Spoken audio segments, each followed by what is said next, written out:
I just wanted to get your reactions on the concern raised by Speaker Chalahi and all the other senators after the said hearing. Sure. If you tell me specifics, I can tell you. I think part of it, I think there is a law in place that says we have to put a large number of data, more than any jurisdiction in the entire world. Guam is supposed to post on the website. I'll give you an example. That law requires that if a physician worked for 1 year in 1972 on Guam and had a drunk driving charge when he was in high school, he would be dead. He had died 50 years ago. We have to hunt that down and put it on the website. So when they say, oh, only 50 or 60 people have been posted, I think the people of Guam need to understand that questions sometimes come into, can you be too careful? And if you're requiring, and I will say that the Federation of State Medical Boards, which governs all boards, said that this is impossible. And if it were possible, then the amount of money that would be needed to collect all that data. For example, we're supposed to check, it doesn't tell us how often, but every single jurisdiction in the entire world for any restraining orders on any physician currently or previously licensed on Guam. Now, you may want to know if your physician has committed a significant offense, but we do have something called the National Practitioner Data Bank that allows for people to query and see if their doctor has a significant issue against them. One thing would be that you can check to see if a doctor has had any money paid out on his or her behalf. That's the law, that be reported to this data bank.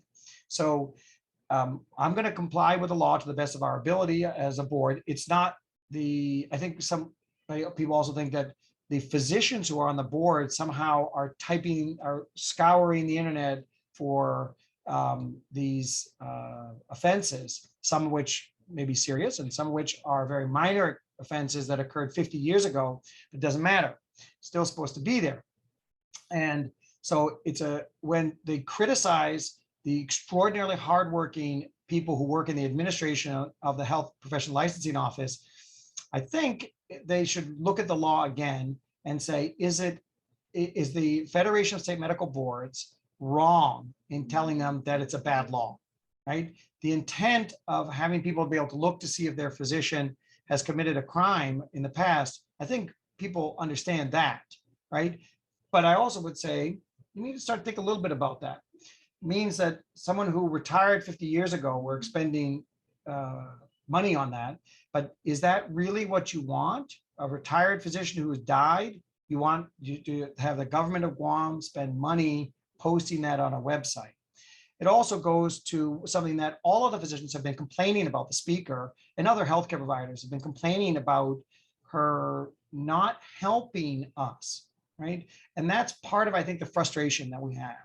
So for example, we look at this and say, do people want to come to Guam if they had a drunk driving accident in high school and she wants that posted on not an accident, drunk driving charge in high school, and they wants that posted on the website? We would be the only ones in the country, I believe the world, that I haven't found another site that posts drunk driving from high school or accusations, right, that have been in there. Someone filed something, it's supposed to be there. And I'm not the one that makes that judgment. I think the Federation of State Medical Boards has said that's a little much to do. You don't do that for teachers.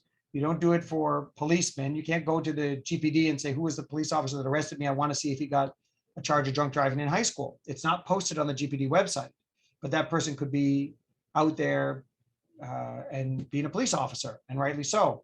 I don't think the judges on Guam, that you have a website that'll say, let me see if they have any convictions, if they were ever charged with something when they were in high school, right? Or retired judges, do we have that, right? Or judges who died, who want to embarrass their family and put that up there for what purpose? I don't know. That being said, I think it was a bit harsh of her to attack the administrators. It's not the board, the administrative people who are short-staffed working to put those data up there, to get angry at them and criticize them publicly, I think is a bit harsh on the government of Guam employees who are trying their best during the pandemic. And even some are out getting called to help do testing or help find other, do contact tracing many of them are doing so that they can, then they come back and do their job. I think they're doing a great job. I think they work very hard.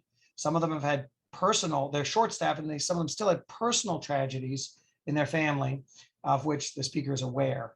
And so I think it's a bit harsh to attack them when they're trying to do something that the national board that governs all of the medical boards has said is impossible to do or would cost an enormous amount of money. The example, like I said, is one that's a little too harsh. So I would say a couple of things. That the board members work very hard. We have to make decisions that are very difficult. We count on the administrative staff, and yet they're overburdened and doing work that I think is not particularly beneficial to the public, while the work of gathering all the information and presenting to us as quickly as possible so we can assign investigators. And by the way, doing our own investigations is a very difficult thing for physicians to do too. We would like to have an investigator, somebody who can do the investigations and present them to the board, rather than having physicians who aren't trained to be investigators doing the investigation. So I think that it's a political thing. We're trying to do the best we can with the resources that we have. We're all volunteers. That's why I sort of just go let her put on her political show. And then we go back and try to do the hard work day in and day out without nitpicking at the things that we are unable to do for lack of resources. I think it's a bit harsh. We're trying our best. We are all physicians who are approved by the legislature, and for good reason. They're hardworking healthcare providers. Or in the case of the member of the public who is volunteering his time and is a senior member in the business community who helps us to try to keep things organized and develop budgets and work with the legislature. It's really, and yet we can't come out and defend ourselves. I can't sit there and discuss cases that are still under investigation. So I don't really have that opportunity to do it. But I think you're asking me, and I'm kind of saying, there is more to the story to this as to why we are being attacked by the speaker and Senator Teitigui. There's a lot more to the story. And people need to understand that we're not going to do other than try to do our best every day, day in and day out, to protect the welfare of those who seek healthcare providers on Guam. All right, thank you for that, Dr. Berg. So, I also did want to ask, because we have residents and people who live on island, and so how would you respond to those people who say that the GBME is effectively protecting doctors from complaints or shielding them from being held accountable? It's never been our job. Our job isn't, if you look at the task of the Guam Board of Medical Examiners, it doesn't say to protect doctors, it says to protect the public. And we deny people's licenses if we feel that they would endanger the public. We have physicians who we feel need additional training before they are allowed to practice on Guam. We've made all those decisions. I think that people need to understand that when you look at malpractice lawsuits, there are 80%, in some states it's as high as 80% of all surgeons and obstetricians have been sued. So that a lawsuit, or if you're in the field of plastic surgery or other high risk procedures, to have 3 or 4 lawsuits is not unusual at all. Settlements are often paid without the physician wanting to pay it. The insurance companies will say, no, we're going to settle because it's cheaper to pay it than to defend it. The physician's malpractice insurance always says that the insurance company can do that. So we very carefully look at every lawsuit to see if it looks like there's something that is significant enough that that person should not be practicing on Guam. You have to understand that the people who are applying have licenses in other states. And so if cases are resolved in the state that did the investigation of whatever the allegation is, remember, these are reported and states investigate them. If they do the investigation and feel that that person is still a good physician, even though he or she may have made a mistake, as a physician, which can lead to malpractice lawsuits. We can't get rid of 80% of physicians because they've had lawsuits. There are perfectly good physicians who may have had lawsuits early in their career. There are physicians who over a 30-year career may have had a few. It doesn't mean that they're unqualified doctors. And I think that exaggeration, I think the speaker knows that, as does Telotaitigui. They know that very well. Some of our legislators have gone to the Philippines. The Philippines does not let you know. There is no ability for you to walk in and say, have you been sued? Versus in Guam, you can't.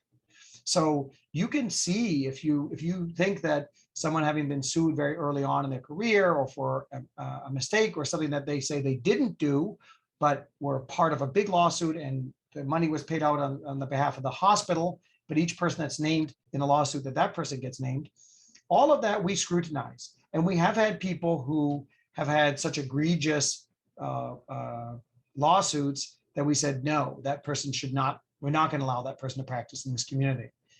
But it's all of those decisions are made on a case-by-case basis with multiple physicians looking at these records and discussing them. If you look at the minutes of the Guam Board of Medical Examiners, very frequently you will see after a very long and thorough discussion, then we decide either to not allow someone to practice or to practice. These decisions are never easy. I liken it in some ways to a parole board where you're trying to judge whether the behavior of somebody who may have made a mistake or had an error, whether that person is safe to bring back into the community. It's not an exact comparison, but you're trying to look to see people who have made mistakes who still don't have to be restricted from being in the community. For us, we look and see if someone made a mistake or might have made a mistake. Are they still good physicians? And if he or she is a good physician and the records would show that, then I guess we all kind of decide, is that somebody that we would take our family to? And if we felt that that would be a safe person to see, then we say, yes, that person can come. Do we get it right every time? Parole boards don't. And we can make mistakes, but we do our best. We go overboard in trying to investigate things and decide whether or not the person should be able to practice. Not an easy decision ever, right? Restricting somebody from practice restricts a healthcare provider being able to provide care to you, me, or our family on Guam. So you also have to balance that, right? If this is a good person, a good provider, you have to say, well, if we're going to say no, then we don't have that specialty on Guam. And that's not outweighed by any chance, by any measure, that's not outweighed by safety concerns. It's a balance, right? So it's not an easy job, and it's why we have an extremely difficult time recruiting people to be on the board. You want qualified, experienced people to be on the board, and many see what are deemed by most as political attacks, and they don't want to be in that firing line. So I think that if people came and saw what we did as individuals on the board and how we practice in the community and how we don't want bad doctors here either, our families are here, maybe they would see that there is a genuine other side of the story that is just as important. I don't mind getting scrutinized by the legislature. I don't mind that. That's part of what we know is going to happen. It's just one has to be fair and be cordial and nice and not attack, but rather collect data. Don't look for, things to bring to the media the next day of, oh, it's only 50 people were in the system. Yeah, that's because we have to go back to 1972 and look for drunk driving accidents of people who died 30, 40 years ago and see if we can find it in their high school yearbook. I'm not sure. So those attacks, looking for reasons to attack, I think is a bad way to approach healthcare. Thank you for your thoughts, Dr. Berg. And I guess for my last question regarding this whole topic is, what letter grade would you give the GBME, relative to? I don't think that I would say you can give a grade to somebody. I think it's an ongoing process, and I would say certainly we meet as a quorum. Even during the pandemic, we had very few times that we weren't there as a quorum, that there's participation of members of the board that is very high. And I'd say we have highly qualified people who care. So from that standpoint, I think we're doing an excellent job. I don't think that a grade is appropriate. I don't think any board could be graded overall. I think as long as you have hardworking people who are striving to always do better, we're definitely not doing perfect jobs. Nobody's getting, 100%. If you want to go percentage wise, nobody's getting 100%, but we'll constantly strive. How about I can tell you, we're constantly striving to get an A+, right? Do we hit that mark? Not every time, but we have a record of trying our best and doing our best, right? So that's all I hope that people expect of us, is for us to do our best for the community and know that we live here too. And if I go to the emergency room at Guam Hospital, I may get a doctor that we passed as allowing to be able to practice on Guam, because it might be me who needs to see that doctor. That's real. That's very different than, say, if you lived in Los Angeles, where the odds of that happening are low. The odds of that happening here, if you go to the hospital, high, especially when we have very few specialists. It's very high that my family, your family, my neighbor, my friends, my coworkers are going to need to see that person too. So the thing I would say is we strive for an A+, we do our best. Thank you, Dr. Berg. Lastly, is there anything more you would further like to add or share about all of the stuff we talked about, from lifting restrictions to, this whole topic? I think that in the spirit of coming through the pandemic together as a community, and I would say even as a healthcare community, whether you're the chair of a healthcare committee or you're a physician in the community, for Guam's there are so many good things about Guam, but what I always feel best is, what is the best part about Guam, is that we come together as a community. And I think it's been a struggle to get through the pandemic, and we can come together and work towards always making our community better and better. The next tragedy is coming, right? Whether it's a typhoon or some financial crisis that hits us. But as long as we work together and don't attack one another and say, how can I help you, right? As long as we're out there saying that's the positive component of Guam, is how do I help you? Not attacking one another, not splitting and dividing, but coming together. I hope that as we come out of the pandemic, that'll be a turning point where we can come together and work together in all aspects of healthcare and public health for our community, and making sure we don't leave people behind as well. Thank you for that, Dr. Berg. I guess that's it for this weekly meeting with you. Thank you very much, Shane. I appreciate the opportunity.